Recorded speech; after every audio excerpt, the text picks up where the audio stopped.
അംഗം വിട്ടും സ്ട്രെസ്സും ജോബ് പ്രഷറും എല്ലാം കഴിഞ്ഞ് ഒരു ഹാപ്പിനെസ് ഫീലിന് വേണ്ടിയായിരിക്കും നിങ്ങൾ കാത്തിരിക്കുന്നത്. എന്നാൽ നിങ്ങൾ ഉദ്ദേശിച്ച സാധനം എൻ്റെ കയ്യിലുണ്ട്. എന്താ ഡൗട്ട് ഉണ്ടോ? എൻ്റെ കയ്യിലുണ്ടെന്ന് നമുക്ക് അടിച്ചു പൊളിക്കാന്ന്.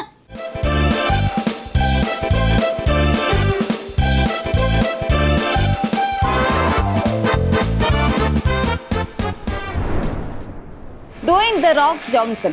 WWE ആറ്റിറ്റ്യൂഡ് ഇറ കണ്ടവർക്ക് റോക്കിനെ ഒരിക്കലും മറക്കാൻ പറ്റില്ല.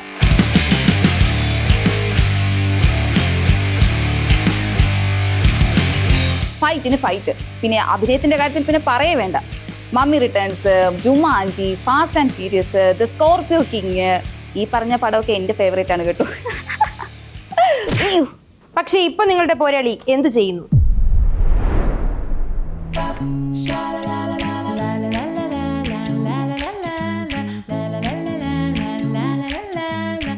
എന്റെ പടച്ചോനെ, ഇത് നമ്മുടെ റോക്കല്ലേ എന്നാണ് സോഷ്യൽ മീഡിയ ചോദിക്കുന്നത്.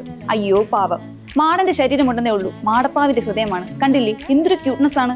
അല്ലെങ്കിൽ നമ്മുടെ പെൺമക്കളുടെ കൈ കിട്ടിക്കഴിഞ്ഞാൽ ഏത് റോഗും ഒരു പൂക്കയായി മാറും. മിനുങ്ങും മിന്നാ മിനുങ്ങേ മിന്നി മിന്നി തേടുന്നതാരേ വരുമോ ചാരേ നിന്നച്ചൻ. പാടാൻ അറിയാത്ത ഞാൻ എന്തിനാണ് പാടിയെന്ന് ചോദിച്ചു കഴിഞ്ഞാൽ ഇതിന്റെ ഒറിജിനൽ ട്രാക്ക് ഇട്ട് കഴിഞ്ഞാൽ കോപ്പിറൈറ്റ് അടിച്ച് കൈ കിട്ടും. ഇങ്ങനെ ഭീമനായി വന്ന് ഭീരുവായി പോയ ഒരാൾ നമ്മുടെ കേരളത്തിലുണ്ട്.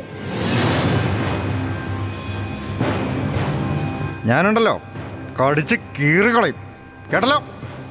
ചങ്ങലയോ? ഇതെന്റെ നെക്ലസ് ആടാ, necklace. Pit bull, the most dangerous dog. ഇതിന്റെ ഒരു ബൈറ്റ് ഫോഴ്സ് എന്ന് പറയുന്നത് 240 to 330 PSA ആണ്. കടി വല്ലതും കിട്ടിയാലുണ്ടല്ലോ വാരിപ്പറക്കി കൊണ്ടുപോണ്ടി വരും.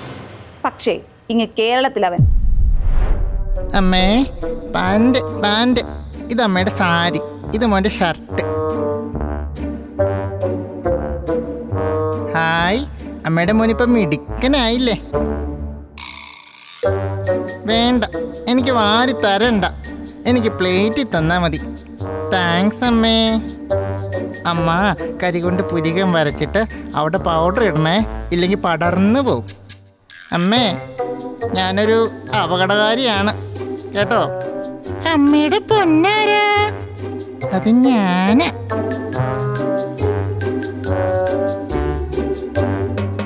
സംശയിക്കണ്ട, ആ തിര നിറച്ച തോക്കാണ് ആയിരുന്നു പല്ല് തേക്കുന്നത്.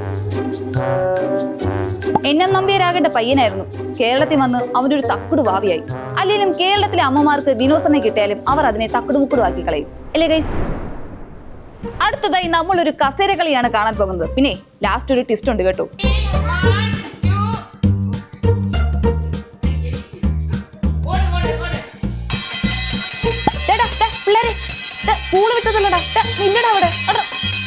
ഈ പിള്ളേരെ കുറ്റം പറഞ്ഞിട്ട് വല്ല കാര്യമുണ്ടോ?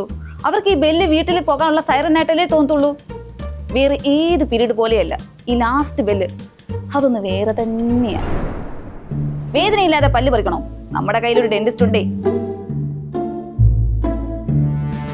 എനിക്ക് കരിയറിൽ ഇത്രയും പ്രൊഫഷണൽ ആയിട്ടുള്ള ഒരാളെ ഞാൻ കണ്ടിട്ടില്ല. ഇവിടുന്ന് കിട്ടി കുട്ടി നിനക്ക് ഈ ധൈര്യം? ചിലർ ആഹാരം കഴിക്കുന്നത് കാണാൻ എന്തൊരു ഭംഗിയാണ്. അത് കാണുമ്പോൾ തന്നെ നമ്മുടെ വയറ് നിറയും അല്ലേ? എൻ്റെ പുന്നിടാ, ഒരു ദിവസം 3 ഐറ്റംസ് കൊണ്ടുവന്ന കൺഫ്യൂഷൻ ആവുമല്ലോ. ഇതിപ്പോൾ എന്തൊക്കെയാണ്? ക്യാപ്സിക്കം, ബ്രോക്കോളി, ക്യാബേജ്, നല്ല ടേസ്റ്റ് ഉണ്ട്. ഏത്തപ്പഴത്തിനൊക്കെ ഇപ്പോൾ എന്താ വില? നല്ല ടേസ്റ്റ് ഉണ്ട്.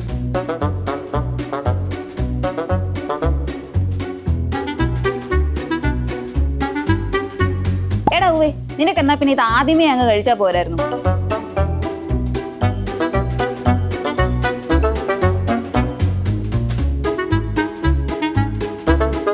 കണ്ട, ഞാൻ മുമ്പ് ചോദിച്ചോണ്ടാ പയ്യന്റെ ഒരു കാര്യം. ഹൈ ഹൈ പൈനാപ്പിൾ, എനിക്ക് ഇന്ന് മുമ്പ് ഒരു തലഭാഗമാണല്ലോ തരുന്നേ. തലയെങ്കിൽ തല ഇതെങ്കിലും കിട്ടുന്നുണ്ടല്ലോ ഇവിടെ കിടന്നിട്ട്. എന്നാലും നടുഭാഗം കിട്ടുന്ന ഭാഗ്യവാൻ ആരാണെന്തോ. ഇതുപോലെ ഫുഡ് ആസ്വദിച്ച് കഴിക്കുന്ന നിങ്ങളുടെ ഫ്രണ്ടിനെ മെൻഷൻ ചെയ്യാൻ മറക്കല്ലേ. ഇപ്പൊ എല്ലാവരുടെ സ്ട്രെസ് ഒക്കെ ഒന്ന് കുറഞ്ഞു കാണും അല്ലേ? ഇങ്ങനെയല്ലേ ജീവിതം. ഈ സ്ട്രെസ്സും എട്ടിന്റെ പണിയും ഇല്ലാത്തൊരു ജീവിതമൊക്കെ ജീവിതമാണോ? കേട്ടിട്ടില്ലേ? ഈ നേരവും കടന്നു പോകും. അപ്പൊ ഇനി നമുക്ക് അടുത്ത നേരത്തെ കാണാം. ശുഭദിനം.